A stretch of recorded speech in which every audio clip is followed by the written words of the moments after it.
তারা প্রকাশ্যে আমাদের গত করতো, তারা আমার হুকুম পালন করতে দিয়ে সামান্যতম এখতিয়ার করবে, প্রকাশ্য হতবস্ত। এখন আমরা কোনো অধিকার আছে কি নাই? দেখি আল্লাহ আমার কি হুকুম দিছে, আসলে কোরআন শরীফ আকিমুস সালাতা ওয়া আতু যাকাতা ওয়ারকাউ মা'আর রাকিব। আল্লাহ কো সালাত কায়েম করো, আল্লাহ কো যাকাত আদায় করো, ওয়ারকাউ মা'আর রাকিব, রুকুকারীদের সাথে রুকু করো, রুকু সাজদার নামাজ পড়ো।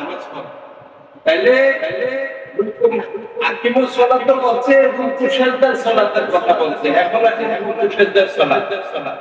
আল্লাহ আদেশ করছে আমি রুকু সাজদার নামাজ আদায় করব। নামাজ আদায় করতে যাইয়া আমার কোনো এখতিয়ার কাটান যাইব না। এখতিয়ার কাটান না গেলে আল্লাহ আদেশ করছে না, আল্লাহ আদেশ পালন করতে যাইয়া আমি বলতেছি আল্লাহ আমার তো ফ্যান লাগে, কি আমার গরম লাগে, গরম লাগে, এই জন্য ফ্যান লাগে, আমার তো এসি লাগে, আমি হইতে আমরা পালন করলাম কেমন অর্থাৎ গোলামি করেও কেমন হেড গোলামি থাকে না। যদি একটা কাম লাইন নদীর মধ্যে আমার তার দিন হয়ে যায়, মানে দাঙ্গলতে যে একবার রোজ থেকে আমার সামিয়ে না দেয়, আরে আমার তো গরম লাগতেছে, বিদিন দিয়ে ফ্যান দেন, আপনি মানবেন না। তুমি কাজে করছো, কাজে করতে আসছো, তো আরামায়েশ খুঁজ কেন? আরামায়েশ খুঁজলে কাজ করতে আসছো না, বাড়ি কি হয়ে থাকে? আপনি দিতেন না। আল্লাহর দিনে গোলাম আপনি, আমি আর আপনি যদি আল্লাহর দিনে গোলাম, আল্লাহর হুকুম করতে যাইয়া আমি তো আমার ফেল লাগবো, তাইলে এখন আপনি আমি কি আর আল্লাহর দিনে গোলামের থাকি? ইবাদত, নামাজ নামক ইবাদত করতে গেলে নামাজ নামক ইবাদতের মধ্যে 13টা ফরজ শর্ত আছে। ইবাদত দুই প্রকার, ইবাদতের মাকসুসা, ইবাদতের গায়রে মাকসুসা। ইবাদতের গায়রে মাকসুসা যে ইবাদতটা হুকুম দিছে কেমনে করবেন বলে নাই। যেমন কোরআন শরীফ পড়েন, তালিয়ে বলবেন না, বইয়ে বলবেন না, তুর্কি দিয়ে বলবেন না, দক্ষিণ দিয়ে এটা আমরা এক দিয়া বলছে কোরআন শরীফ পড়েন। আর নামাজ ইবাদতের মাকসুসা, এটা নির্দিষ্ট করা আছে, নির্দিষ্ট শর্ত আছে। নির্দিষ্ট শর্ত কি? আরকান আহকাম 13টা ফরজ নামাজের মধ্যে, এটা জানেন তো? 13 ফরজের মধ্যে 6টা নামাজে খানাইবার আগে করতে হয়, পালন করতে হয়, আর 7টা নামাজের ভিতরে করতে হয়। আগের 6টা কি? শরীর ভাগ, পোশাক ভাগ, জায়গা ভাগ, সতর টাকা, কেবলামুখী হওয়া, নামাজ ওয়াক্ত হওয়া। এই 6টা নামাজে খানাইবার আগে ভিতরে 7টা কি? তাকবীরে তাহরিমা বাধা, আল্লাহু আকবার বলেন, তাকবীরে তাহরিমা বাধা, সানা পড়া, রুকু করা, কেরাত করা, রুকু করা, সিজদা করা, বৈঠক করা, সালাম ফিরে। এখন 7 নম্বর যে শর্তটা, বড় শর্ত আহকাম 13 ফরজের 7 নম্বর শর্ত, একটা শর্ত বাদ গেলে আমরা নামাজ পড়ি না। এই একটা শর্ত, 7 নম্বর শর্ত হলো তাকবীরে তাহরিমা বাধা। তাকবীরে তাহরিমা কি? তাকবীর আল্লাহু আকবার, এটাকে বলে তাকবীর। তাহরিমা কি? এই আল্লাহু আকবার কই হাতটা উঠিয়ে এনে বাঁধছেন, এটার নাম হলো তাহরিমা। তাহরিমা মানে কি? তাহরিমা হলো খালেকের সাথে কথা বলতে খারাইছেন, মাখলুক যত আছে সমস্ত কিছুকে যে তাকবীরের দ্বারা হারাম করছেন। তাকবীর তাহরিমা কি? যে তাকবীরের দ্বারা আল্লাহর সমস্ত সৃষ্টিকে হারাম করছেন, এই তাকবীরটার নাম হলো তাকবীরে তাহরিমা। এইটা বাঁধার পরে আল্লাহ সৃষ্টিতে সমস্ত কিছু আপনার জন্য হারাম। একমাত্র আল্লাহর সাথে কথা বলা যায়, এটা ছাড়া আর সৃষ্টি সব মাত্র আপনার জন্য হারাম। এখন যদি কখনো বলি সৃষ্টি সব হারাম, আপনার গায়ের অনুভূতি দেখে হারাম নেই, আপনার গায়ের অনুভূতিটা পর্যন্ত হারাম। আপনি যদি অনুমতি নেন তাহলে আল্লাহ থেকে ব্যাখ্যা পেয়ে যাবেন। এই জন্য আপনার গায়ে অনুমতি, যেমন আমার গরম লাগতেছে, এটা আপনার অনুমতি, এটা খারাপ, এটা আমাদের মধ্যে তাহলে আমরা তাকে তাহলে বাতিল হয়ে যাবে। আপনার শীত লাগতেছে, এটাও অনুমতি, এটাও খারাপ। আপনার মশায় কামড় দিচ্ছে, অনেক সময় মনে হয় না মশায় কামড় দিচ্ছে, মশায় কামড় দিচ্ছে, ব্যথা ঠিকই পাইছেন, কিন্তু বাইরে প্রকাশ করাটা খারাপ। আপনি তো মশায় কামড় ব্যথা পাইছেন, আমি বুদ্ধি কেমনে আপনি খাবার দিতে বেরোতে বুদ্ধি আপনি ব্যথা পাইয়ে খাবো। তো আপনাদের অনুভূতিটা দেখাইলেন, প্রকাশ করলেন, আপনার তাকবীরে তাহরিম বন্ধ হয়ে গেছে। আপনি নামাজ আছে না, মশার কামড়টা যদি আমার অনুভূতিতে আরাম হয়ে যায়, তাকবীরে তাহরিম ভঙ্গ হয়ে যায়, নামাজটা বাদ হয়ে যায়, আপনি নামাজে খারাইয়া ফ্যানটা যখন আপনার গরম লাগছে, আমি বিদ্যুৎ কেটে আপনি যখন ফ্যানটা চালাইছেন তখন বুঝছি যে আপনার গরম লাগে। এই অনুভূতিটা আপনার জন্য আরাম করা হয়েছে। এখন এরপরেও আপনি আমি কি করতেছি, ফ্যানের জন্য এসির জন্য বাড়াবাড়ি ফ্যান জিজ্ঞাসা করি, বাবু ফ্যান এসি বাড়াবাড়ি করতে আমরা কি করতাম? তো আল্লাহ কোরআন শরীফের মধ্যে সূরা নিসার 59 আয়াতের মধ্যে বলতেছে, ফাইন তানাযাতুম বিশাইইন ফারুদ্দুহু ইলাল্লাহি ওয়া রাসূলিহি ইন কুনতুম তু'মিনুনা বিল্লাহি ওয়াল ইয়াউমিল আখির যালিকা খায়রুন ওয়া আহসানু তা'ওয়ীলা। আল্লাহ তোমাদের মধ্যে যদি কোনো সময় ধর্মীয় কোনো মাসলা নিয়ে দ্বন্দ্ব হয়, ধর্মীয় কোনো বিষয় নিয়ে তোমাদের মধ্যে মতানৈক্য সৃষ্টি হয়, মতবিরোধ সৃষ্টি হয়, তখন তোমরা ইন কুনতুম তুমিনুনা বিল্লাহি ওয়াল ইয়াউমিল আখির, যদি তুমি ঈমানদার হয়ে থাকো, বিল্লাহি আল্লাহর উপরে বিশ্বাস করে থাকো, ওয়াল ইয়াউমিল আখির আখিরাতের উপরে বিশ্বাস করে থাকো, ফারুদ্দুহু ইলাল্লাহি ওয়া রাসূলিহি, তখন তোমরা আল্লাহ এবং আল্লাহর রাসূলের দিকে দাবি করো। আল্লাহ এবং আল্লাহর রাসূলের দিকে দাবি করো। এখন আমি আল্লাহর দিকে দাবি করি, জিজ্ঞাসা করলাম, বাবু আমরা আপনার মধ্যে দ্বন্দ্ব লেগে গেছে, আমরা কি করতাম?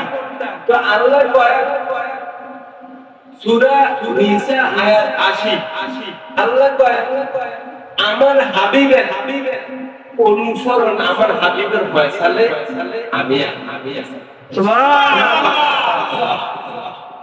সূরা নিসা আয়াত 80, আল্লাহ কয় আমার হাবিবের ফয়সালাই আমি আল্লাহর ফয়সালা। এখন আল্লাহর হাবিবের ফয়সালা কি? এরপরে আল্লাহ আবার আমাদেরকে আদেশ করতেছে সূরা হাশরের 7 নম্বর আয়াতে, মা আতাকুমুর রাসূলু ফাখুযুহু ওয়া মা নাহাকুম আনহু ফান্তাহু। আমার হাবিব তোমাদেরকে যা যা দিতেছে তা গ্রহণ করো, যা নিষেধ করতে সম্পূর্ণ বর্জন করো। এরপরে আবার কয় সূরা হুজরাতের 1 নম্বর আয়াতে, লা তুকাদ্দিমু বাইনা ইয়াদাইল্লাহি ওয়া রাসূলিহি, আমার রাসূলের থেকে সামান্য তোমার আগে বাড়িও না, আমার রাসূলের তোমারে দান দিব করতে দিয়ে পালন করতে সামান্যতম আগে বাড়িও। এখন আল্লাহ যে বলছেন মাইয়ুতির রাসূল ফাকাত আতাল্লাহ, আমার এতাতে আল্লাহ রাসূলের এতাত, তো আল্লাহ রাসূল ছেড়ে দিয়েছে না, আমার ফয়সালা আল্লাহ রাসূলের ফয়সালা, তো আল্লাহ রাসূল ছেড়ে দিয়েছে। কেমন বলি ইয়া রাসূলুল্লাহ, আমরা যে ফের আর ইয়েসির ফয়সালা কি করতাম?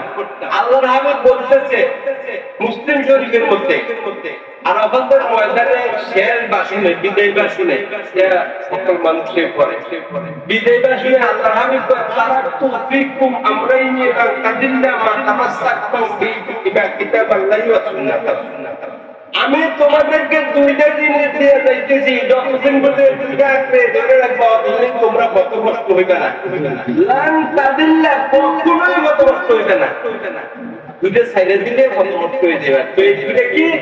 কিতাব আল্লাহি, একটা হলো কোরআন আর সুন্নাত রাসূলের আল্লাহ। এখন আমরা কোরআন হাদিসের দিকে যেহেতু আল্লাহ রাসূল আমাদেরকে বলছে, আর হাদিস শরীফে আসে আল্লাহ হাবিব বলেন আমরা বুইস্তু মুআল্লিমান, আমি দুনিয়াতে আসছি উস্তাদ হয়ে তোমাদেরকে শিক্ষা দেওয়ার জন্য। আল্লাহ হাবিব এরপরে কি করে বুখারী শরীফ কিতাবুস সালাতের মধ্যে লিখতেছে সাল্লু কামা রাআইতুমুনি উসাল্লি। আমি তো শিক্ষা দিতে আসছি তোমাদেরকে, আমি নামাজ শিখাইতেছি, আমাকে যেমনি ভাবে নামাজ পড়তে দেখছো কামা যেমনি ভাবে আমি পড়ছি, যেমনি ভাবে আমাকে পড়তে দেখছো ঠিক হুবহু এমনি ভাবে পড়তে হবে। সুবহানাল্লাহ, কি বলছে? হুবহু এমনি ভাবে পড়তে হবে। এরপরে কি করে না তাজিদু সাবধান, সামান্য বাড়ানো যাবে না, সামান্য কমানো যাবে না। তাহলে আপনি নামাজ পড়তে যাইয়া আল্লাহর হাবিব যেমনি পড়ছে 1450 বছর আগে ঠিক হুবহু এমনি পড়তে হবে, সামান্য বাড়ানো যাবে না, কমানো যাবে না। কারণ সামান্য বাড়ানি কমানি হইলে এটার আল্লাহ রাসূলের থাকে না। এখন আল্লাহ রাসূল যে আমাদেরকে বলছে আমি যেমনি বলছি হুবহু কামা হুবহু আমার মতো করো, এই কথাটা আল্লাহ রাসূল কি খাস করা হয়েছে। আজকে উসুলের শাসির মধ্যে লিখতেছে হুকমুল হাসুল উজুবুল আমালে বিহি তা মুখালাতু, হাসের উপরে আমল করা ওয়াজিব, ওয়াজিবগুলো ফরজ পর্যায়ে আমল, হাসের উপরে আমল করা ওয়াজিব, এই হাসের বিপরীত করা হারাম। এখন আল্লাহ হাবিব বলতে আমি যেমনি বলছি এটাতে খাস করছি, কারণ আপনি যদি কোন না এটা যদি আমার ফ্যানটা সিস্টেম হইলে আল্লাহ হয় তাহলে ওই খাস আর হইল না, এটা জাম হয়ে গেল। এই জন্য আল্লাহ হাবিব যেটাকে খাস করছে এটারে আম করার অধিকার আমাদের নাই। তবে আল্লাহ হাবিব যেমনি বলছে হুবহু এমনি করা আমাদের উপরে। এখন দেখবেন কিছু কিছু জ্ঞান মাইকের সাথে সাথে কিছু কিছু চেয়ার মধ্যে ঢুকাইছে, কিছু মসজিদের মধ্যে 30-40টা ঢুকায়। এখন এইটাও কিন্তু এরকম জ্ঞান মাইকের মতো ঢুকাইছে। জিজ্ঞাসা করলাম এটা তো দলিল আছে, কোনো দলিল নেই, কিন্তু আল্লাহ তো আল্লাহ আমাদের নিয়ম তিনটা দিছে। সূরা নিসা আয়াত 103 আল্লাহ কয় ইজা আতাইতুমুস সালাতা ফাজকুরুল্লাহা কিয়ামান ওয়া কুউদান ওয়া আলা জুনুবিকুম। সূরা নিসা আয়াত 103 আল্লাহ কয় তোমরা যখন সালাত করো, ইজা আতাইতুমুস সালাত, তোমরা যখন সালাত করো ফাজকুরুল্লাহা আল্লাহ স্মরণ করো, তখন তোমরা কেমনে করবা? তোমরা কিয়ামা দাঁড়িয়ে দাঁড়িয়ে করবা, কুউদা বইয়া বইয়া করবা, নামাজের শুরুতে বইয়া বইয়া করবা, ওয়া আলা জুনুবিকুম তোমরা শুয়ে শুয়ে করবা। তিন রকমের বিধান দিয়েছে। এখন এই কোরআনের আয়াতের সপক্ষে হাদিস শরীফ দেখেন আল্লাহ হাবিব কি কয়। মুসলিম শরীফের কিতাবুস সালাতের মধ্যে লিখতেছে হযরতে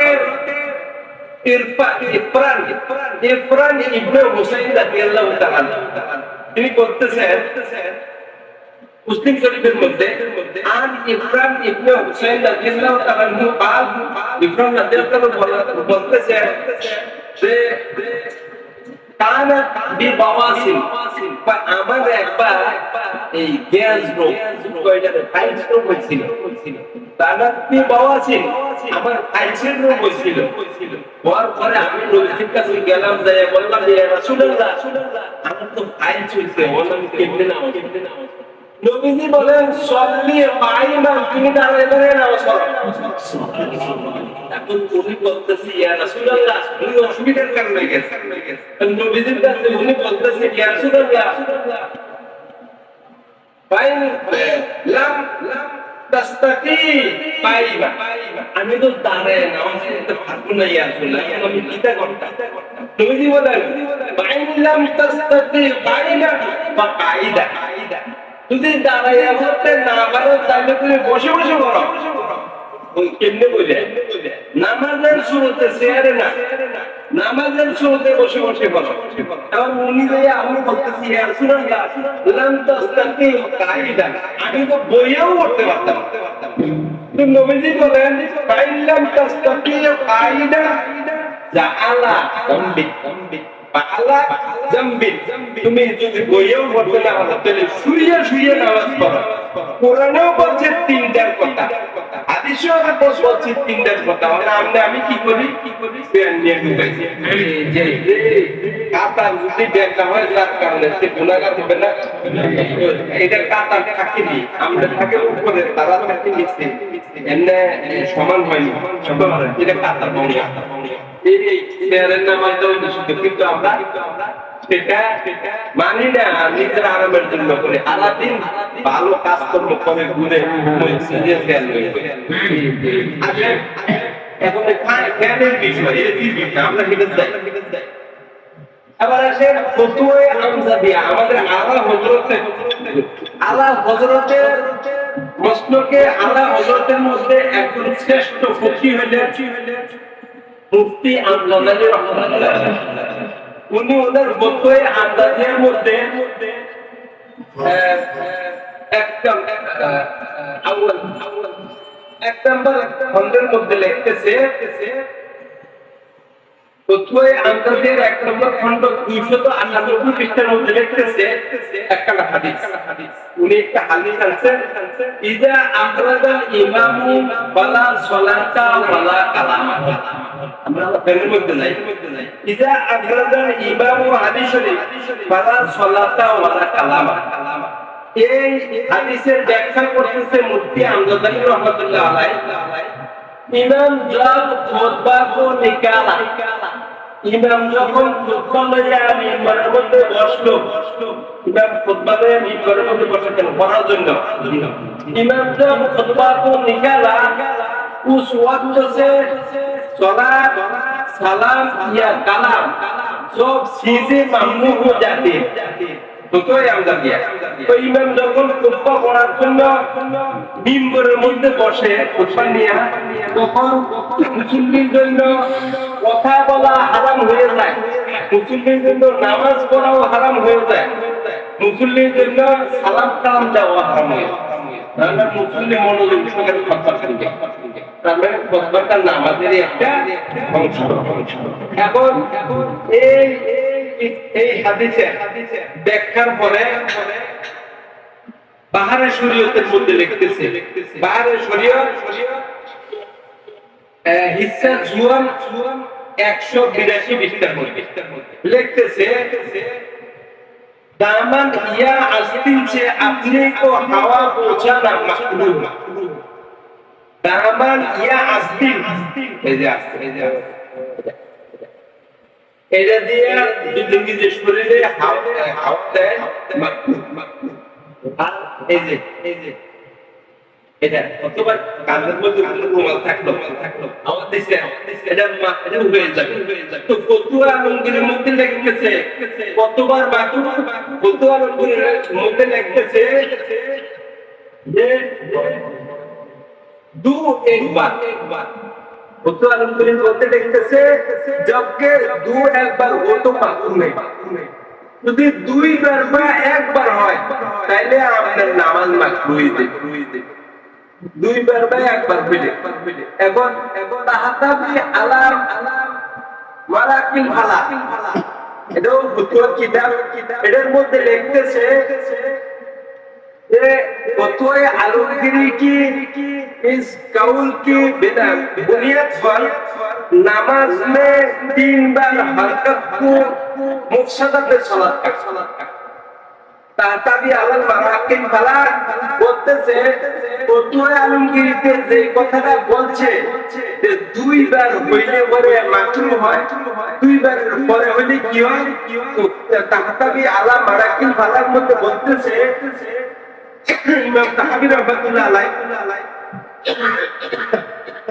তিনি বলতেছে যে এই নামাজ মে 3 বার, দুইবার করলে মাকরুহ হয়, 3 বার ফাকাতু মুফসাদাতে সালাত কাহা, অর্থাৎ 3 বার যদি এমনি আস্তিন দিয়া লাড়া দেয়, এটা দিয়ে লাড়া দেয় অথবা রুমাল দিয়ে দেয়, 3 বার করলে আপনি নামাজ বাতিল হয়ে যাবে। মুফসাদাতে সালাত মানে কি? নামাজ বাতিল হয়ে যাবে। এরপরে কি কয়?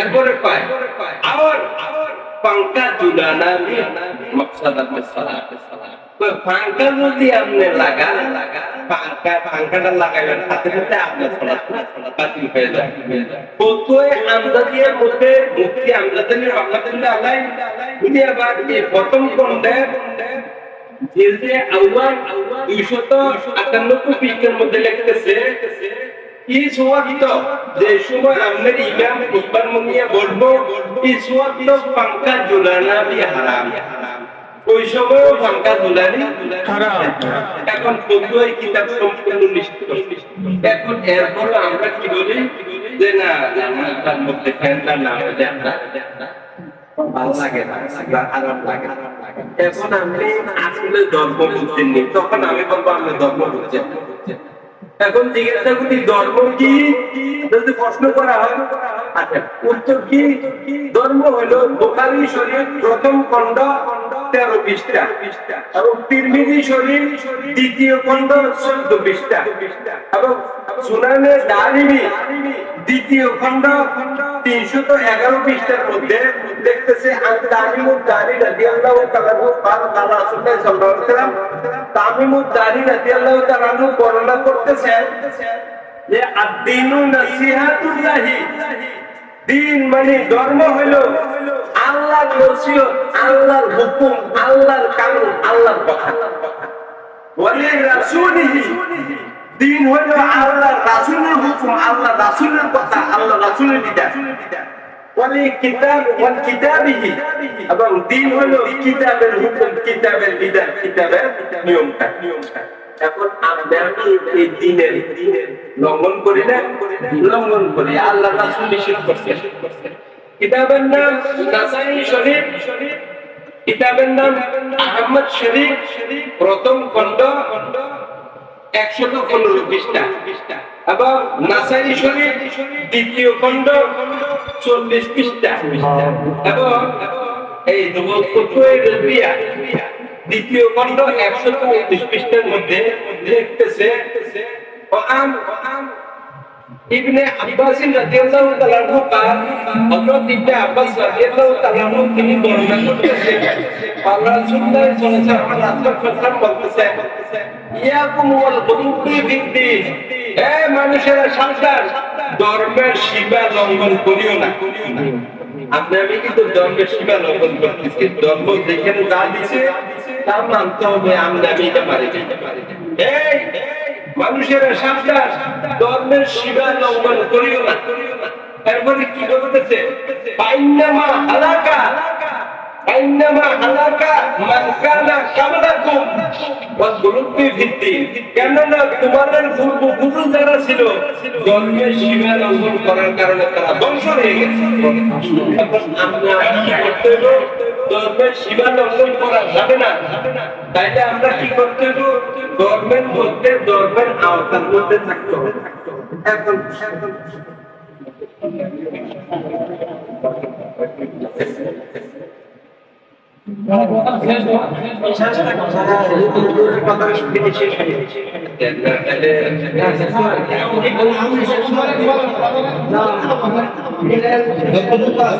পাবন্দি থাকতে হবে আমাদের আমরা এখন ধর্মের পাবন্দি না আমরা ধর্ম সাইলেন্স এখন সূরা মাইদা আয়াত 3 আল্লাহ কি কয় আল-ইয়াউমা আকমালতু লাকুম দীনাকুম ওয়া আতমামতু আলাইকুম নি'মাতি ওয়া রাদিতু লাকুমুল ইসলাম দীনান আল্লাহ কয় আজকের এই দিনে আরাফাতের ময়দানে আপনাদের কাছে আয়াত আসে আজকের এই দিনে আমি তোমাদের ধর্মকে পরিপূর্ণ করে দিলাম আমাদের যে ইসলাম ধর্ম আল্লাহ পরিপূর্ণ হয়েছে কোন দিন তোমাদের ধর্মকে পরিপূর্ণ করে দিলাম এবং তোমাদের নিয়ামতকে পরিপূর্ণ করে দিলাম এবং এই পরিপূর্ণ ধর্মকে তোমাদের জন্য পরিপূর্ণ ইসলামকে তোমাদের জন্য ধর্ম হিসেবে মনোনীত করলাম পরিপূর্ণ ধর্ম বলতে কি বোঝায় এই আয়াতের ব্যাখ্যা করতেছে আমাদের হানাফি মাযহাবের মহান ইমাম আবু হানিফা রাহমাতুল্লাহ আলাইহি উনি ফিকহিল আকবরের মধ্যে এটা ব্যাখ্যা করছে। এই ব্যাখ্যা আবার এই ফিকহিল আকবরের শরহ করছে ইমাম মুল্লা আলী কারি রহমাতুল্লাহ হানাফি। উনি ওনার শরহে ফিকহিল আকবরের 10 পৃষ্ঠার মধ্যে লিখতেছে ক্বালাল্লাহু তাআলা, আল্লাহ তাআলা বলেন আলিয়ামা আকমালতু লাকুম দীনাকুম ওয়া আয়াতু আল-আকিল। আল্লাহ তাআলা বলেন আমি ধর্মকে পরিপূর্ণ করে দিলাম। এখন এই পরিপূর্ণ করতে কি বুঝাইছে? ওয়ালা ইয়াহতাজু ফি তাকমিলহু ইলা আমরিন খারিজুন মিনাল কিতাবি ওয়া সুন্নাহ।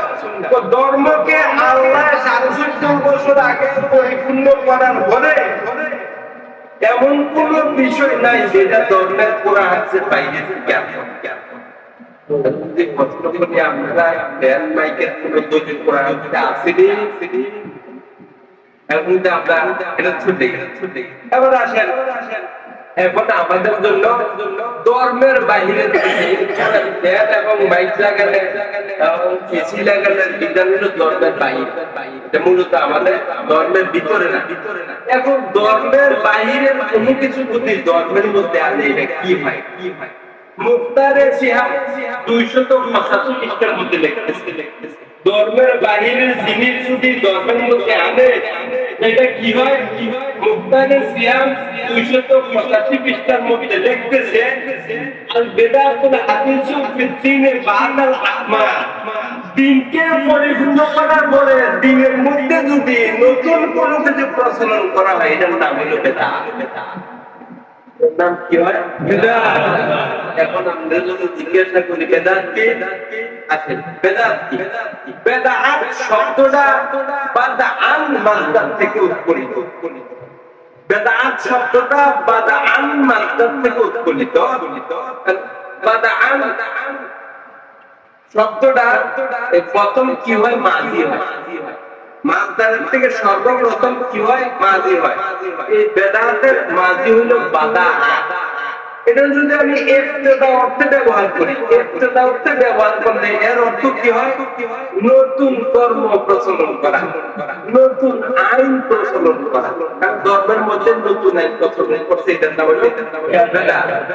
এখন এই বেদাত সম্বন্ধে নবীজি মিশকাত শরীফে বাবে ইতিসামের মধ্যে লিখতেছে অফিস শরিয়া আহদাতা মালাম ইয়াকুন ফি রাসূলিল্লাহ সাল্লাল্লাহু আলাইহি ওয়াসাল্লাম। কোন শরীয়তের মধ্যে নতুন এমন কিছু কর্ম প্রচলন হওয়া যেটা নবীদের সময় ছিল না, এটার নাম বেদাত। দেন কি নবীদের সময় ছিল না? জি না। এখন এটা বেদাতে পরিণত হইছে না? জি বেদাত। দ্বিতীয় আরেকটা হাদিস দেখেন আজামিউল উলুম ওয়াল হাকিম এর 193 পৃষ্ঠার মধ্যে লিখতেছে আল মুরাদু ফিল বিদাতে মা লা আসলাহু ফি শরিয়াতি ইয়াদুল্লু আলাইহি। ওই বেদাত ওই জিনিসকে বলা হয় যেটাকে ধর্মের মধ্যে বৈধ প্রমাণ করার জন্য কোরআন হাদিসের কোনো দলিল নাই, সেটার নাম হলো বেদাত। এখন কোরআন হাদিসের দলিল আছে ধ্যান এবং এসির জন্য মাইকের জন্য নাই। তাহলে এটা কি পরিপূর্ণ বেদাত, এতে কোনো সন্দেহ নাই। আমি আরো সব করে লিখেছি একবারে পরিপূর্ণ বেদাত। এখন এই বেদাত সম্বন্ধে আল্লাহর হাবিব বেদায়া ওয়াল নিহায়া কিতাবের মধ্যে কি লিখতেছে? আল বিদাতু আশাদ্দু মিনাল কাবায়ের। বেদাত হলো কবিরা গুনার চাইতেও আরো জঘন্য। কিতাবের নাম বেদায়া ওয়াল নিহায়া। আল্লাহর হাবিব বলেন আল বিদাতু আশাদ্দু মিনাল কাবায়ের। বেদাতরা কবিরা গুনার চাইতেও আরো জঘন্য। আত্মা মিনাল কাতলে ওয়াল জিনা। তো বেদাত হলো পতন করার চাইতেও জঘন্য এবং জিনা করার চাইতে আরো নিকৃষ্ট। আপনি যদি লাগান প্রত্যেক বেলায় নামাজ পড়তে যাইয়া জিনাও করতে আছে, পতনও করতে আছে, কবিরা গুনার চাইতে জঘন্য গুনাহ করতে আছে। এখন যে ব্যক্তি এরকম বেদাত প্রচলন করে অথবা বেদা নিজের সালা আমি লাগাই দিলাম, আমি হলাম বেদাত প্রচলনকারী, আপনি এটা নিজে নামাজ পড়তেন, আপনি হলেন বেদাত ব্যবহারকারী। এই বেদাত ব্যবহারকারীর জন্য মাজার শরীফের মধ্যে আল্লাহ হাবিব কথা আর হুযায়ফা রাদিয়াল্লাহু তাআলা আনহু রাসূলুল্লাহ সাল্লাল্লাহু আলাইহি ওয়াসাল্লাম একবারে শেষ করতেছি। আল্লাহর হাবিব বলেন, হুযায়ফা রাদিয়াল্লাহু তাআলা বর্ণনা করতেছেন, লা ইউকবালুল্লাহু লি সাহিবি বিদাতিন। এই ব্যাপারে অসংখ্য হাদিস, কোনটা কইয়া কোনটা সাইডে এই যে বুঝতাছি। নবীজি বলেন, লা ইউকবালুল্লাহু লি সাহিবি বিদাতিন, কয় বেদাতকারীর কোন আমল আল্লাহ কবুল করে না। লা ইউকবালুল্লাহু, কোন আমল কবুল করে না বিসাহিবি বিদাতিন, যারা বেদাত করে, অর্থাৎ বেদাত দিয়ে আমল করে, কবুল করে না। কি করে না? সাওমান ওয়ালা সালাতান ওয়ালা সাদকাতান ওয়ালা হাজ্জান ওয়ালা উমরাতান ওয়ালা জিহাদান ওয়ালা সারফান ওয়ালা আদলা। কি করে? সাওমান, তার রোজা কবুল করে না, ওয়ালা সালাতান, তার সালাত কবুল করে না, ওয়ালা সাদকাতান, তার দান সদকা যাকাত কবুল করে না, ওয়ালা হাজ্জান, তার হজ কবুল করে না, ওয়ালা উমরাতান, তার উমরা কবুল করে না, ওয়ালা জিহাদান, তার জিহাদ কবুল করে না, ওয়ালা আদলান, তার ফরজ কবুল করে না, ওয়ালা সারফান, তার নফল কবুল করে না। এরপরে বলতেছে, ইয়াখরুজু মিনাল ইসলামে তাখরুজু তারাতু মিনাল আজিম, তারা ইসলামের থেকে এত দ্রুত এত সহসায় বের হয়ে যায়, একটা আডাকামির থেকে একটা যদি টান দেয়, সুর টান দেয়, এটা যেমনি অনায়াসে চলে আসে, তারা এমনি অনায়াসে ইসলামের থেকে বাইরে। এখন বেদাতকারী কি হয়? তার সমস্ত আমল আল্লাহর কাছে কবুল হয় না, এটা বাতিল। কোরআন শরীফে আল্লাহ বলেন, ওয়া'বুদুল্লাহা ওয়ালা তুশরিকু বিহি শাইয়্যা। হে বান্দা, আমার ইবাদতের মধ্যে যদি কোনো কিছু শিরক মানে কি? শামিল কর। শিরক মানে শামিল করা। আমি এই কোম্পানি মালিক, উনিও এই কোম্পানির মধ্যে শামিল হইছে, উনি আমার সাথে। তাহলে আল্লাহ তো মাহবুবুল্লাহ, আমার ইবাদতের মধ্যে, আমি আল্লাহর ইবাদতের মধ্যে, ইবাদতের মধ্যে ওয়ালা তুশরিকু বিহি শাইয়্যা, তোমরা কোনো কিছুকে শামিল করে আসো। এরপরে বলতেছে, ওয়ালা তুশরিকু বিইবাদাতি রাব্বিহি আহাদা, সাবধান, আমার ইবাদতের মধ্যে একটা বিষয় তোমরা শেয়ার করো। আল্লাহ রাব্বুল আলামিনের এই বিশেষ বান্দা আর এই বেদাতকে আমরা দূর করে যদি ইবাদত করতে পারি, ওই ইবাদতটা হবে সুন্নাহ। আর যেটা আমরা বাইরে এতে বাকিটা লাগাইলাম, এটার নাম হলো বেদাত। আপনাদের কাছে অনুরোধ হলো, আপনারা যদি কোরআন হাদিসের কোনো এরকম বিধান পান, নদীর পান, যে মাই এসি এসব লাগান যাইব, আমরাও লাগাবো, নিশ্চিত আমরাও লাগাবো। আর যদি কোনো দলিল না থাকে, আপনার কাছে বাস্তব অনুরোধ, আপনি এই জিনিসটার নাম দিয়ে লইন। এখন আখিরি জামান দল পাঠাবো, আল্লাহ কি বলছে? আল্লাহর হাবিব বলছেন, কোরআন শরীফ সূরা আন-নামের 153 আয়াতে, ওয়া আন্না হাযা সিরাতুল মুস্তাকিম ফাত্তাবিহু ওয়া লা তাত্তাবিউ সুবুলা ফাতাফাররাকা বিকুম সাবিলিহি যালিকুম ওয়াসাকুম বিহি লাআল্লাকুম তাত্তাকুন। এই আয়াত আল্লাহ কয়, এটা হলো আমার সহজ সঠিক রাস্তা, এটার অনুসরণ করো। এটা ছাড়া আরো অনেক রাস্তা আছে, ওই রাস্তাগুলির মধ্যে যাইও না, তাই তোমাদের মুখস্থ করে দিই। এই আয়াতের তাফসীর করতেছে, এই তাফসীরে কোরআন বিল হাদিস, হাদিস শরীফের তিরমিজি শরীফের মধ্যে আল্লাহর হাবিব কয়, তাফতারিকু উম্মতি আলা সাবিলা ওয়া সাবিলা মিল্লাতুল কুল্লুহুম ফিন্নার ইল্লা মিল্লাতুন ওয়াহিদাতুন কালুমা নিয়ে রাসূলুল্লাহ সাল্লাল্লাহু আলাইহি ওয়াসাল্লাম তাআলা নবীজি বলেন, নবীজি বলেন, আমার উম্মত 73টা দল হবে, সবটি দুজকি, একমাত্র জান্নাতি বলছে। আমারও জিজ্ঞাসা করি, রাসূলুল্লাহ ওই দলটা কোনটা? নবীজি বলেন, মা আনা আলাইহি ওয়া আসহাবি, যারা আমার পথ কর্ম মানলো এবং আমার সাহাবায়ে কেরামের পথ কর্ম, তারাই হলো সেই। এখন এটা তো মানছি এটা সাবেক নাই আমাদের নবীদের বিধানের মধ্যে নাই কত এটা বেদাত এটা বাদ দেন আমরা একদমের মধ্যে থাকতাম চাই বালকুটের মধ্যে যাইতাম চাই না আল্লাহ রাব্বুল আলামিন আমাদের সবাইকে বেদাত বাদ দিয়া সুন্নাত অনুসরণ করার মতো তৌফিক দান করুন আমিন আমিন